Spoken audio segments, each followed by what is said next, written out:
Alright, here we go.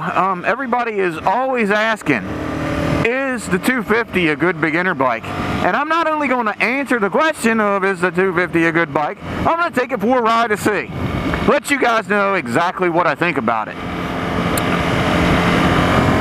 First off, the first thing I'm noticing is this bike is just so light and so flickable. I mean, you can do almost anything with it.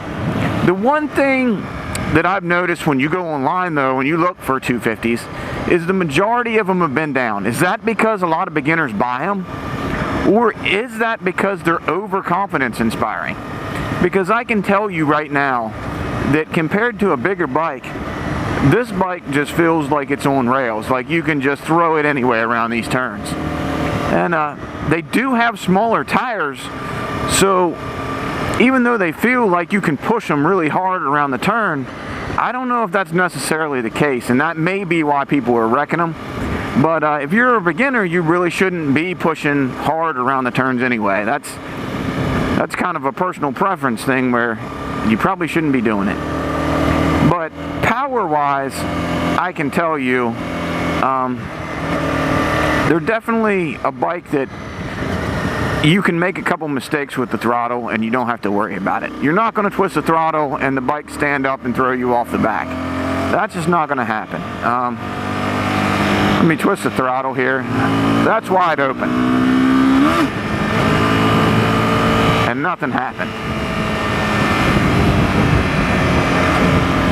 You go buying a bigger bike, $1,000 for your first bike, and you get twisted back on the seat and you open it up like that, you're going to end up off the back of the bike. The bike's going to end up in the woods, or maybe you with it. So, as far as that aspect goes, yes, it's...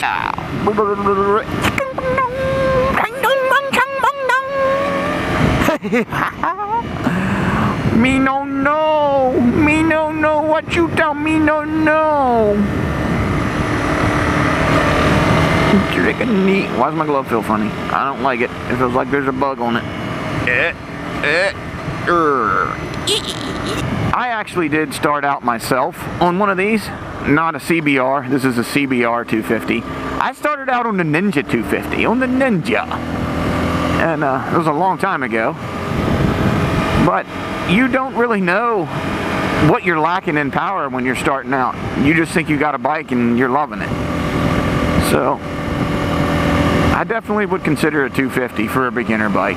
A lot of people are saying, you know, get a 650 or something because you're going to want out of the 250 too quick and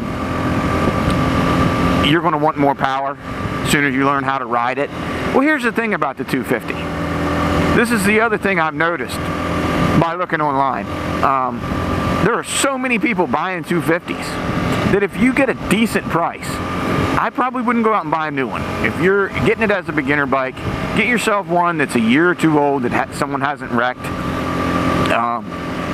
Get it for, you know, $1,000 off or whatever you can get it off. And that way, when you go to sell it, you're not really going to lose any money.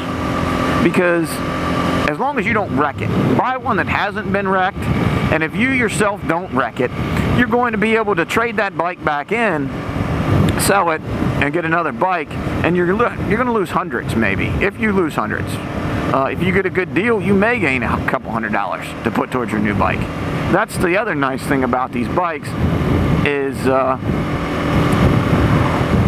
the cost is so low on them that there's not a lot of room for them to go up or down. So as long as you got one that's running, that's the newer body style, and I've even seen some of the older body styles going for, you know, $2,000, and you know the top range is $3,000. So there's really not a lot of money to lose there.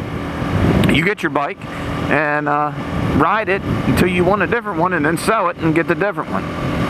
It's also like a way where you can get your feet wet riding bikes and know whether you're actually going to like it or not. Because I know a lot of people that have got bikes and they've spent $8,000, $10,000 on one. They get out on the road and they're like, man, I can't do this. This scares me. You know, people are going to kill me. I got a job. I can't afford, you know, and a family. I can't afford to be out there on a bike and get hurt.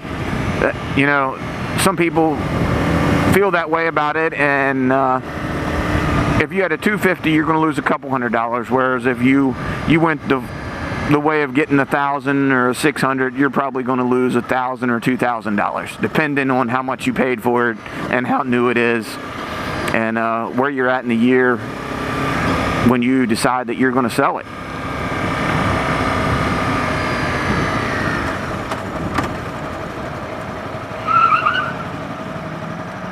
Squeal a little tire, buddy! Squeal a little tire!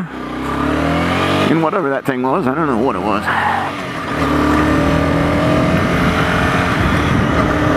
But these are overall pretty good bikes. You're not going to want to take them on long trips on the interstate. Once you get to the point where you're going on long trips with your buddies, I guess you could use these for that. You're going to be underpowered when you get on the interstate, and they do catch a lot of wind. When you're going on a main highway at high speeds, you're going to catch a lot of wobble wind, not forward wind, but wind waving you back and forth, side to side, and that's a little sketchy. But all in all, I would definitely suggest a 250 for a first bike, for a starter bike. I don't think you can go wrong.